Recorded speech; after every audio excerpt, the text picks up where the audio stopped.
together. Lynn mentioned that we had a real problem. You just imagine this was our share in semiconductors in the 80s. What was happening? Japan was dumping us out of the market. They also had better quality manufacturing, a higher return on the chips with the same equipment. So we had a problem. We did a number of things. The first thing, which has been virtually erased from the history of the industry, is the semiconductor trade agreement. We don't like to talk about trade agreements because it's not something we really do. But we got protection from dumping in this market here in the US and, crucially, in third markets. We got limited access to Japan's market. Started off at 8%, jumped very sharply. And by the way, I told you I was from the Treasury. Quick personal story. I was assigned to the OECD, which is an international organization in Paris for a number of years as the economics officer. I watched a series of teams over 3 years there. Each time a new Secretary of Commerce came, partly because of elections, partly because the distinguished secretary's horse rolled over on him and killed him. But the point is that our leadership changed 3 times. The Japanese, where we had high-level discussions each year, brought the same team. I became their favorite friend because I was the only one they recognized from the last meeting, although the most junior president in the room. In the course of one of those meetings, one of our secretaries was saying something that you shouldn't say to the Japanese. He was saying, why don't you just open your market? Well, that's not how the Japanese markets work, or certainly not then, and perhaps still not now. So the guy looked across at me. Remember, I'm from the Treasury. I'm a classical economics guy. Trade is great. Free trade is perfect, right? And he said, do you need a couple more percentage points on the semiconductor agreement? And I looked at the guy across the table thinking, my God, he can give it out in percentage points. So when people talk to me about free and open trade, and you're dealing with countries that could and can administer from the government through their private sector exactly how many chips and of what type are going to come in the country, we're talking about different institutions, different organizations, different sets of values. Now we do that in some areas. You know, the classic joke is that if anybody opens a siloed door on a missile anywhere in the world, we know that. And if there's a plume, they're dead. If somebody makes a big agricultural sale, we usually know how much the wheat was sold, to whom, for how much, and possibly even who was bribed, because we pay attention to agriculture. But if you're just losing the semiconductor industry, you know, I don't think there's anybody around who watches that. And I mean that. I was just up on the Senate 2 days ago, talking with some people about whether anyone was tracking that. And there's nobody up in line right now. We just don't follow this. If you want to know who are the 3 Yemenis who could potentially be terrorists in South Yemen, we can tell you about them. You know, their parents, who they were, where they went to school. But we can't tell you about our semiconductor industry because we're not paying attention.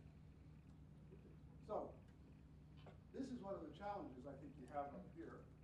One of the guys who helped set up SunShot, that worked closely with me in Ravesh's place, is this challenge. That these industries are different. I don't think I need to talk to you about how we're going to bring down these costs. The clusters, and that's one of the things that this administration has done a lot of, are really important. One of the things, there's a growing body of evidence that's over the last 20, 30 years, is that you can grow these things. One of the things I love about the Albany complex is that you didn't pay attention to some of the economics literature that said you have to rely on existing assets. You know, 15, 20 years ago, this was not a big semiconductor manufacturing place, was it? No, it was quite different in an industrial structure. But you had some inspired leadership that decided that they would do that here. And that leadership was at the state level. Now, just a few of the points about this nano center where we are, but I really mean this. This is a global center of excellence. When I go around Washington, and this is dead true, and talk about the nano center in Albany, a few people may know what I'm talking about. But if I go to Taiwan, as I do, or Japan, as I do, or Belgium, where they have the IMEX Center, everybody knows about the Albany Center. Everybody knows about the Albany Nano Center. Everybody says that they came from nowhere and they've done amazingly well. And that's because there's been strong and very effective local leadership. If you don't understand that, Calvin Harris will explain that to you. Addressing company needs, the rapid expansion. I mean, I think you definitely need to admire, and I mean that, the level of leadership we had, the space that the Nano Center has been given to do these things, the support it's had from the state government. There too, you get this kind of joke, oh, the feds aren't involved, we're just getting the money from the state. Okay, fine. It doesn't matter, but it is public funds. You've had billions in new investments here. Pradeep tells me you're up towards 14 billion. Billion is a big number. So, can the government help? Yes, as a catalyst, as a joint mover, as a convener. And you need to grab your representatives, your state officials, your regional officials by their lapels and get them to understand that this is not something markets do by themselves. You need to get your Washington officials to understand that we do need more national standards. We do need more funds for public-private collaboration.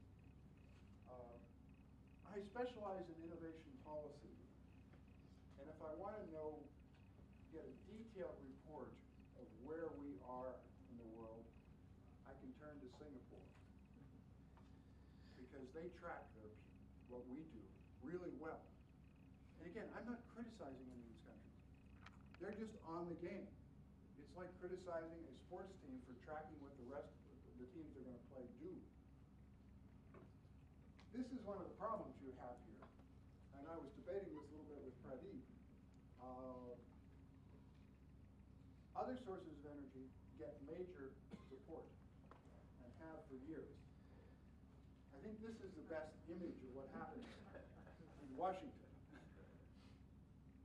And this is a sad word, by the way. I initially got this from Congresswoman Giffords, who was unfortunately, as you know, kept on by this insane guy. But she brought this to one of our conferences and said, this is one of the problems we have. If you want money for your campaign, and you do, the solar industry really can't provide it.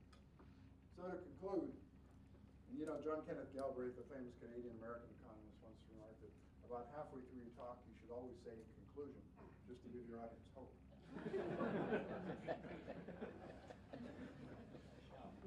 So governments around the world are working really hard. Meanwhile, major pillars of U.S. innovation strength are eroding. And if we are to be successful in this world, indeed if we are to be safe in this world, we need to do a number of things. Now I mentioned a new report.